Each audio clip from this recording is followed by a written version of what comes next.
AFF Winds of Change, the show that takes you behind the blade. As host Afonso Faria explores the evolving wind energy landscape.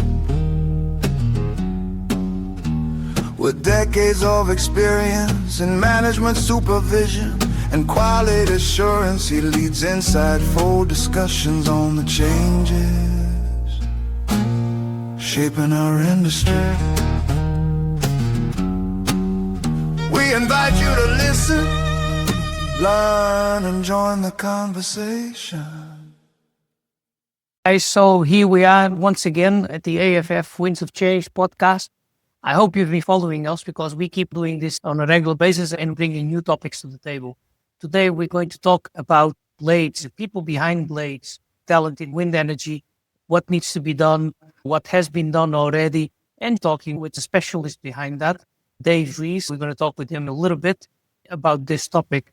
We've just started our own blade department. Why not talk about it? Take a chance to dive deeper into that. We like to go deep into things, talk about the skills, the challenges, and what drives people to go into those departments. So let's get into it. Let's get Dave Reece on the podcast and the interview, go a little bit deeper into what drives the talent of this department, of this industry within blades. Dave, if you are with us. Hi, Afonso. Thank you. Thank you for joining the podcast. As you know, this is the podcast that talk about the industry, topics and issues that people don't always think about or want to talk about. Before we do that, maybe you can talk a little bit about yourself, what you've been doing, what you are doing now. Thank you. I'm considered a blade specialist. I've been in the industry for 30 years.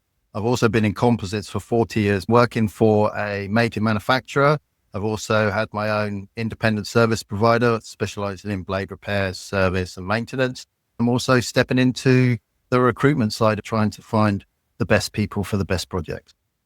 Oh, wow. 30 years in this business. I'm just coming up to 20 years, but that means that you've been here from the beginning of the wind industry. What do you think was the biggest shift over the last 10 years? I think the biggest shift is that it's gone from generalist to highly specialists in technicians. In the early days, you could come from another industry quite easily and move from marine industry and work straight onto blades because the complexity wasn't there. There was obviously some design elements that were specific, but I think ultimately the structure was very basic. But now that's long gone. The complexity of the materials and the design of the blades, especially the size they're reaching now, has been a massive step change. Do you believe then that there is a skill of listening to that? I see the same a little bit with the construction. And what I see in the construction is that the skills have improved, but they still need to improve. So we're still on a path where improvement is needed and more skills is needed. Do you believe see the same within the blade department?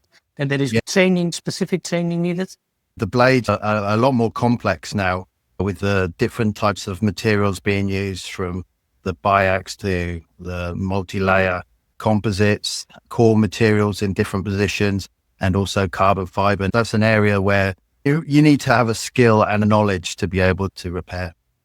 Not everyone can work with carbon fiber, but everyone can work with regular fiber. Or do I see that the wrong way? That's a misconception in my mind because it's fibers with resin that binds them together. It's about the preparation and understanding the layers you're going through and what needs to be replaced to make that as strong as it was before the defect was identified. Okay. We go more into the engineering part when we go into the carbon fiber, then we go into the core of the blade that actually holds the blade together. You need a good engineering support behind you because not everybody can repair to that degree. If you have the skill set to remove the material to the level that the engineers want, then it will be up to the engineers that will direct you in the line that you take. What would your ideal blade specialist be then, skill-wise and attitude-wise?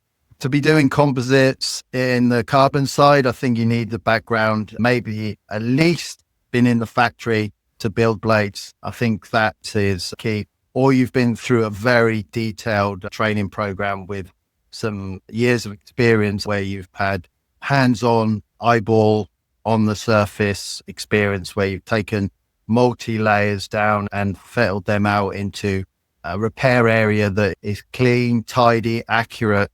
And then that's when you would be at a level that you can take on carbon repairs for sure.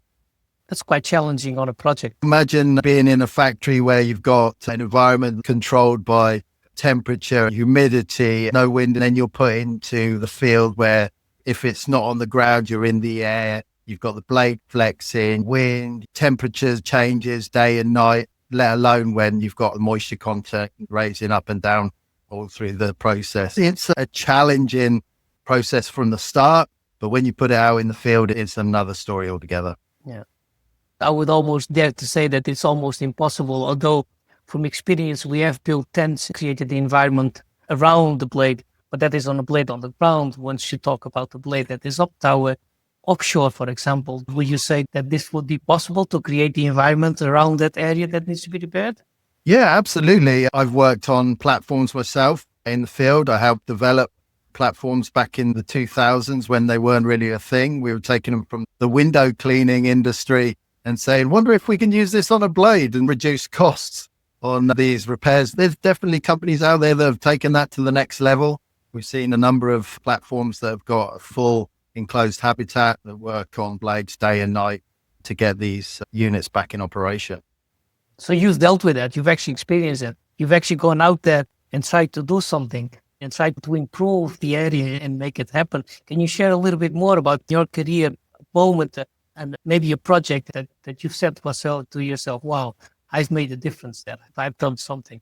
Yeah, absolutely. There's been a number of projects. One of my first projects in Germany, we took a number of blades, over 100 blades down because of a component included in the manufacturing of the blade. We made 4 sets of blades that we rotated in the field. We took each blade down one by one, transported it to a local facility, did a retrofit, and then reinstalled them. Those turbines ran for years after that without a problem. These are the challenges within the industry. It is progressing and developing so quickly. The client want the best, the newest, the most efficient, the biggest producing before they've really had the time to be set out in a test bed and proven. Theoretically, we can prove lots of things, but we all know what theory against practicality shows. Yeah, I fully agree. It's growing so fast that we can't keep up. We can't test them. Basically, we are testing them once we are building them. True. So, which is not always ideal. And then there is several issues that arise, not only blade-wise, but also technology-wise and producing power. Sometimes we have some issues where they've simply not been tested enough. But talking about blades again and people behind the blades, would you believe that there is a misconception about the blade technicians in the industry itself? Or how do you see that? Yeah, there's definitely a misconception. They're highly skilled technicians. They have come from many different industries, bringing their different skill sets into the industry. Assuming a team can be interchangeable between one technician and another is definitely a misconception. Experience really does matter, especially how quickly the industry is growing now. I remember when I joined the industry, I was told it was one of the top 5 fastest growing industries. Over the last 3 decades, that hasn't changed. It's still been top 10 for sure. There's definitely a misunderstanding of how valuable the boots on the ground are in the field. Yes, once they come out of the packet, straight from the factory, all shiny and new, they're lovely. Everything connects perfectly.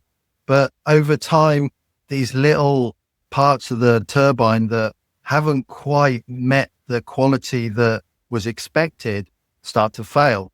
And it's up to a team of 2 generally to put that right. Self-managed, they're self-motivated, they're alone, and they're in far outreach places, not always glamorous. It's up to them to maintain the industry to the level expected by management, shareholders.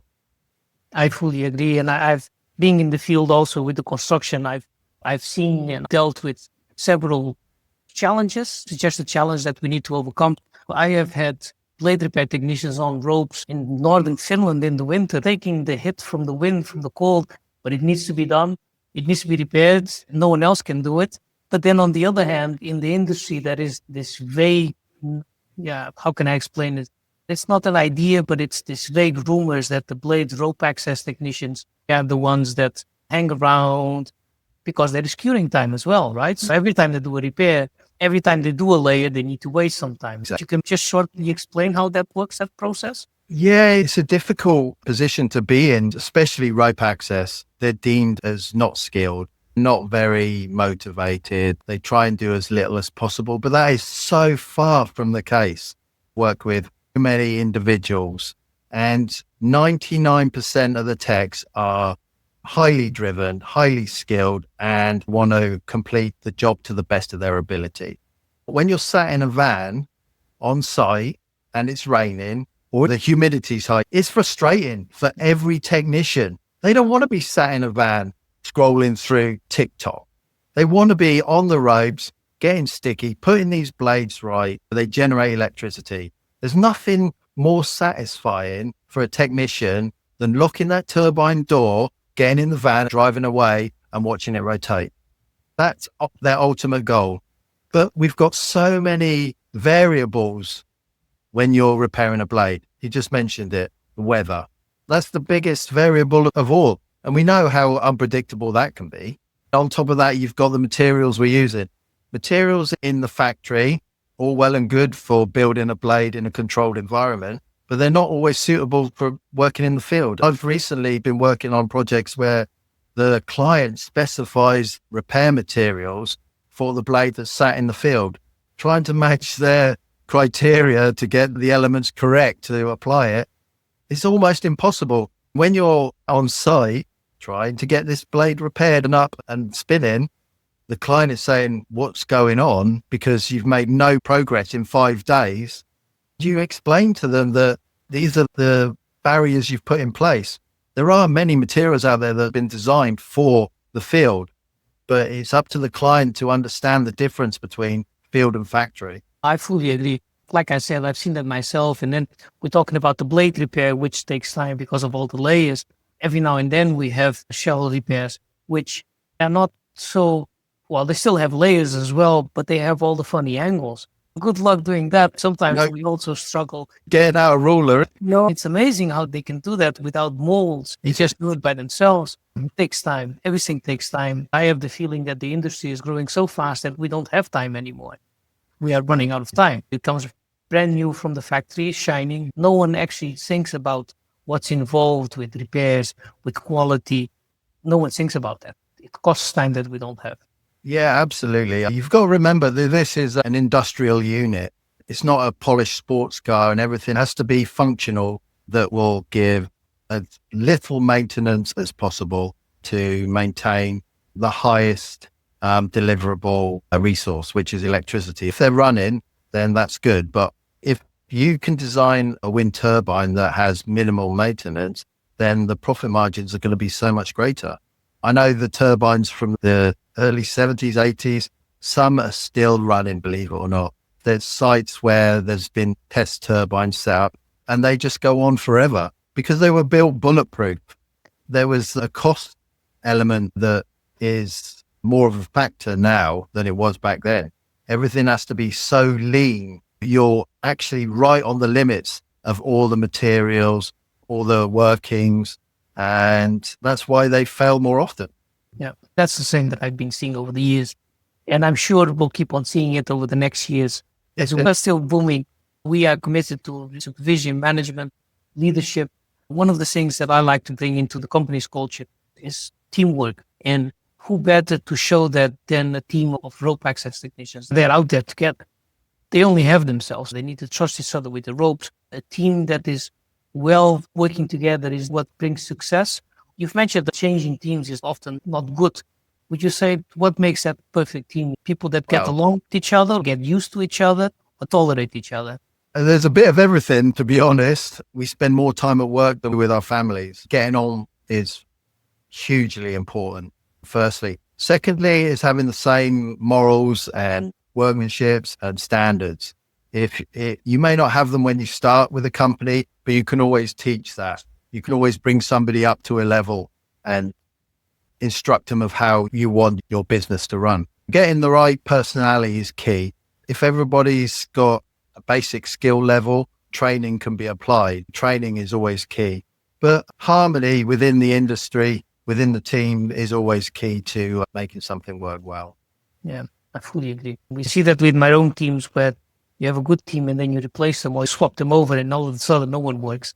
I can tell you a story on a project. The team was new to, they'd all come from all different areas and I just couldn't get them to work smoothly. There was a lot of friction. So I brought in another manager to support me. They realized the project required a softly approach because they were all new to it. He was only there for a week, but after he left, they were like, right, we can do this together as a team. Obviously, projects are long, but pretty much ran smoothly for the rest of the project. It's about energy and the correct attitude and also understanding who you are working with and who you have to deal with. You've started looking for talent and also supplying that training recruitment. Tell us a little bit about that. It's BHiveLive.com. It's the platform under development at the moment. We've been working on it for a few years now, trying to understand what the industry actually needs. Having worked for OEMs, ISPs, and as a contractor, I've always found it difficult to get the right staff with the right skill set at the right time. And that's ultimately what BHiveLive will do. It will help you get the technician you need when you need it, rather than going through long-winded recruitment processes that I'm sure you're used to and is a massive pain point for you. So basically put in front of you the technicians you need, rather than like if you were deep sea fishing, you don't know who's on your bait, what you're going to catch. We put you in an aquarium where you can cherry pick the fish you want. Recruiting people is definitely a challenge. Even direct or with an agency, it's always a challenge because you see a little bit of the background, but you never really know what the person is. Once we do hire someone in the industry, years ago, 10 years ago, 15 years ago, we just start working. Nowadays, we need to have the correct training. We need to have the correct certificates. Often we need to invest in that as well as a company, or the technician itself needs to invest. Training is really a hot topic right now. There's a lot of friction in the industry for training. The demand on the contractor to provide their own training certificates that run out so quickly. For example, is one of the most dangerous things we do in our industry is driving to and from the wind farm. And we all know how dangerous being on the roads are in this day and age. We don't ever have to retake our driver's license. It's something you do for 8 hours a day, climbing towers, working at height. You have to do every 2 years. To maintain competency, we need to check all the improvements to the industries that are coming out, the lessons learned and everything. But having technicians doing them after 2 years, is that really needed? I'm not sure. I think all the qualifications needed for the technician needs to be a little bit longer and better delivered. I fully agree. Not only that, I also believe there is a difference between having the certificates and being competent. Luckily, that has changed over the last year. Some years ago, we did come to that situation where technicians had loads of experience. They were more than competent to do the works, but they were missing one certificate. Then someone else that comes along, he's just on all these certificates straight out of school. He could be very smart, but he doesn't have the skills yet. He doesn't have the experience yet. Especially when you come to blade repairs, I'm sure you agree. You can go to some training where you learn about putting layers on and so on. Good luck doing it out there, hanging on a rope where everything is sticky and blowing in the wind. The training in the field, it's so far apart. I know level 1 training for turbine blade repairs is required, but when you're in a factory and you've got a table, they're asking you to put 6 layers of glass on a flat panel. It's hard to get from 0 to hero in a short space of time. It comes with experience, being in the field, experiencing the challenges thrown at you daily. We haven't got anything likely to change at the moment. There's plenty of people out there with good ideas, but trying to get that actioned within the industry is very challenging. You said something very powerful there, and I think that's a good message to send out to everyone in the industry and stepping into the industry. It's not just about the training, it's about being out there every day and getting that hands-on experience. Yeah, absolutely. It's hard getting in the industry. It really is. The way the industry works, It's okay if you can get into a OEM. That's a very different route to success. But if you're coming in as an independent, as a contractor, trying to find work, it's difficult and so seasonal in the Northern Hemisphere. We've got very limited time from March to October, depending on the cycle of the weather for that particular year. It is difficult as a newbie coming into the industry. I recently wrote an article about how it's killing off some of the best that are trying to break in, especially those coming from the military. They are well trained. They know how to work, but without support in the back office and management, a challenge in itself. It's expensive also. You need to put some in before you start, all the training, all the gear, all the equipment. It's very seasonal, especially when it comes to blade repairs and fiber repairs. It's so much depending on the weather. Finding the balance in a company to know who to hire, when to hire, and how long to hire them for is a massive weight on your shoulders, because ultimately you might find a really good guy, but you can't employ him for the 4 months of the winter. Trying to get them cross-trained into other parts of the business is a good option. It's a challenge, but also an option that would help provide the right staff when you need them. When we come into the peak season, all the good ones are taken. You're right. Companies want to keep hold of the techs they've used before. Trust is massive in this industry. They're miles from head office and they're independent. If you've used somebody and they've delivered on what was required and requested of them, you want to go back to them. That's another reason why it's difficult as a new technician to get into the industry. How's anybody supposed to take a risk, especially when they're representing you in the field? They've got your branded clothing on. If they make a mistake, it's very easy for that to be a negative against your brand. Yeah. And nowadays the industry is so competitive that couple of mistakes by someone, and sometimes it's not on purpose, sometimes it's just not having enough information, skills, or training. There are several variables, but a couple of mistakes, and the industry is so competitive that very easily that company is put to the side and someone else steps in. It is about trust. You need to trust the people out there. That's so true. It needs to be from the top down. Shortcuts lead to shortcomings. If they're not managed well, then like you say, it's not everybody. They don't do it on purpose. But if they're not guided or deployed, then things can go awry. I fully agree. I believe that technicians, be that blade, service, O&M, they are out there on their own. They start in the morning, they finish end of the day. They need to feel support, that someone in the office is there if you need something. But you need to feel that when you pick up the phone and ring that person actually picks up. Yeah. And that's what we also try to do with AFF Wind Service. Yeah, it's not just about the physical work that they're doing. It's emotional, the mental strength required to be away from home, away from your family, in these extreme environments for long periods of time. It's hard. It's not a job for everybody, for sure. I fully agree. And that's also something that I touch on several times, the being away from home. We are building, we are working for someone else. That all plays in your mind. You need to be able to feel excited about what you are doing. Otherwise, absolutely. You need a pat on the back when you've done your job. And I've always been keen on that, supporting the guys, praising them when they've done well, because there's nothing worse than leaving a job and you don't get a pat on the back for it. When you know you've done a good job. Yeah. When you've tried all your best, and you get nothing from it. Not all managers are managers. And not all managers are managers. Not all company owners are company owners. It's really not about the money. Sometimes it's better to lose some money, but keep people happy and make up in the high season when they are more flexible to support you. Absolutely. It's the boots on the ground, those people in the field that make the money. The people in the back office are there to support. Ultimately, without happy guys in the field, you have no business. It's the guys in the field that actually build and bring the company to where it is now. It's not us in the office. You nailed it. For sure.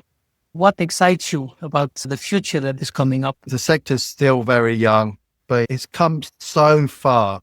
We've got a lot of challenges still to get over. Safety is always going to be one that we have to get on top of.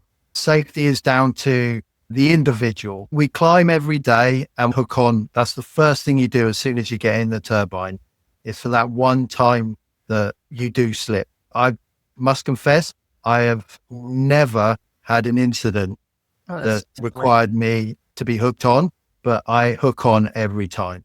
So it is for that one time. I think there are challenges, but the optimism in the industry, the technology is moving so fast, especially in the blades. I think we're approaching a ceiling for the size of the blades that we can build under the current technology.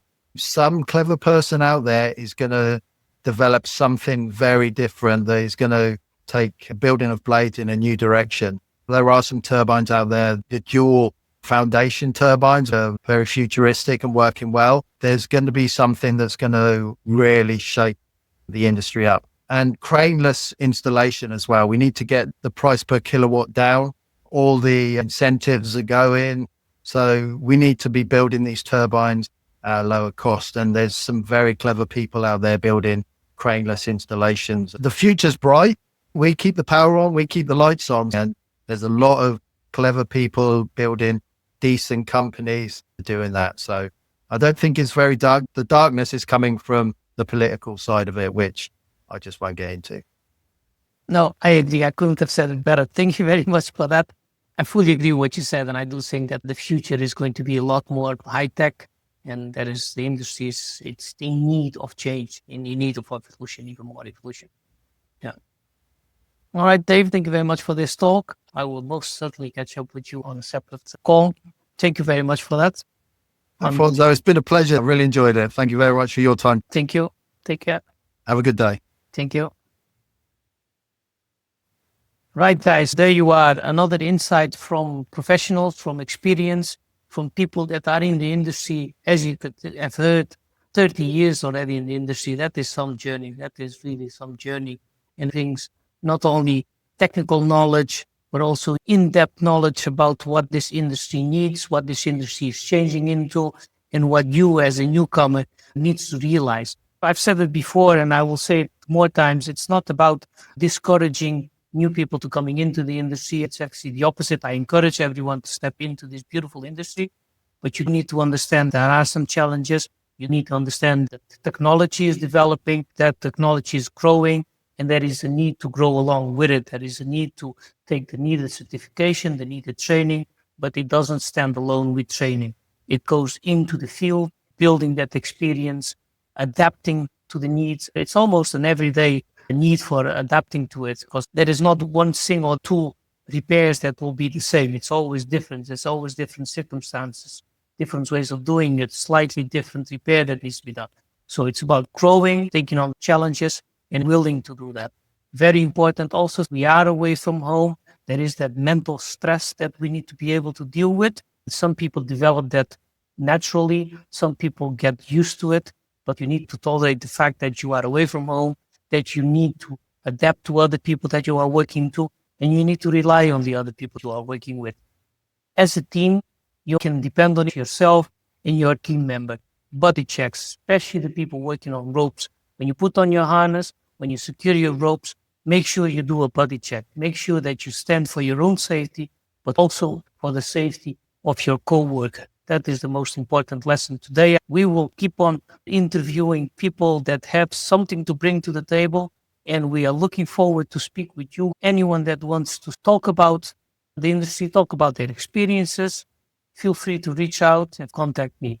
For now, that's all. Thank you very much. Stay safe.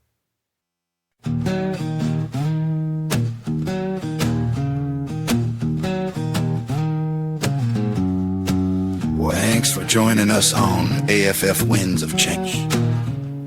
We appreciate your time and hope you enjoy this deep dive into the wind energy world. Stay tuned for our next episode where Afonso Faria returns with more insights. Until then, keep riding the winds of change.